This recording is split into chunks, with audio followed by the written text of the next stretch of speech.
జగనన్న ప్రభుత్వంలో అన్ని సంక్షేమాలు అందిస్తున్నందుకు పేద ప్రజలు ఆనందంతో ఉన్నారని బాపట్ల నియోజకవర్గం మాజీ సైనికుల సంక్షేమ సంఘం అధ్యక్షుడు ఎంపీటీసీ సభ్యుడు తాండ్ర సాంబశివరావు తెలిపారు. వైసీపీ ఆవిర్భావ దినోత్సవం సందర్భంగా నల్లమోతువారిపాలెం సెగ్మెంట్ కొత్త నందాయపాలెంలో దివంగత CM doctor YS Rajasekhar Reddy విగ్రహానికి పూలమాలలు వేసి ఘనంగా నివాళులర్పించారు.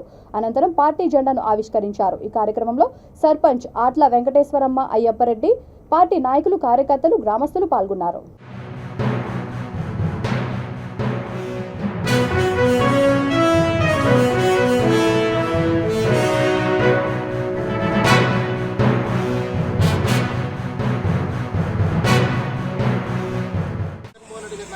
వర్ధిల్లాలి జగన్మోహన్ రెడ్డి గారి నాయకత్వం. వర్ధిల్లాలి. జోహార్ వైఎస్ఆర్. జోహార్. జోహార్ డాక్టర్ వైఎస్ఆర్. జోహార్. వర్ధిల్లాలి జగన్మోహన్ రెడ్డి గారి నాయకత్వం. వర్ధిల్లాలి. జై జగన్. జై జగన్. జై జగన్. జై జై జగన్. జై జగన్. జై జై జగన్.